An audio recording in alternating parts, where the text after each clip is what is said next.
It's Our Story. Jack Catlin, Chicago, Illinois. Well, it's interesting. I only met Ed once in Berkeley in the 70s. I was directing a program at the Rehabilitation Institute of Chicago called Access Chicago.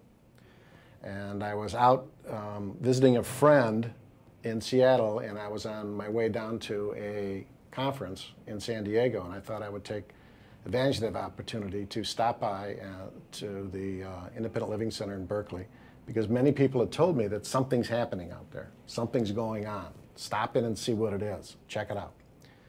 And I did, and I'm really happy I did, because not only did I meet Ed, I met Judy Heumann. And I was impressed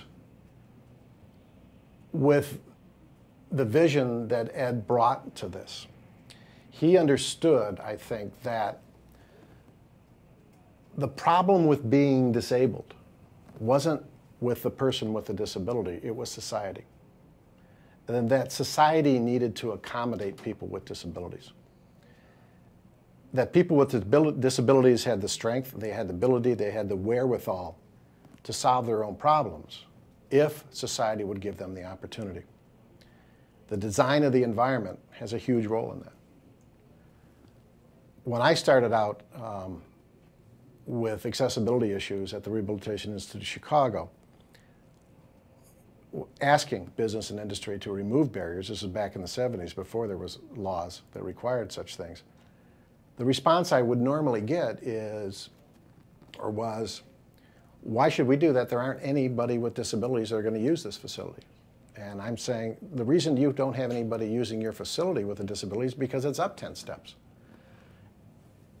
Ed brought that perspective to the world, that it wasn't the person with disabilities problem, it was a social problem. And that the solution was a social solution.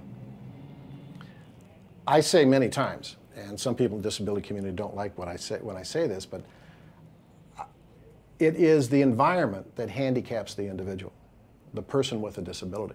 I have a disability, and I will have a disability for the rest of my life. There's no question about that. But that doesn't mean that I have to be limited. That doesn't mean that I have to be handicapped. It is the step at the front door. It is the lack of an emergency alarm system. It is the lack of Braille signage that doesn't allow people to use the environment. And for people with disabilities to get in and use the environment, these barriers have to be removed, or environments have to be designed without the barriers in the first place. Society has a huge role in this. And I think since the beginning of this independent living movement, started by Ed and others out there, but I think Ed was considered the godfather, if you will, he brought that different perspective. He brought the perspective that this is a social problem, that society has a role in solving this problem, as well as people with disabilities. I'm not saying people with disabilities can sit back and not do anything. They have to do an awful lot, but so does society. And I don't think we would have had the ADA, I don't think we would have had Title III and Title II, and I don't think we would have had the ADA accessibility guidelines if that perspective wasn't brought to the fore. The It's Our Story project is a national effort to make disability history public and accessible. Visit us at www.itsourstory.org or on the It's Our Story project YouTube channel.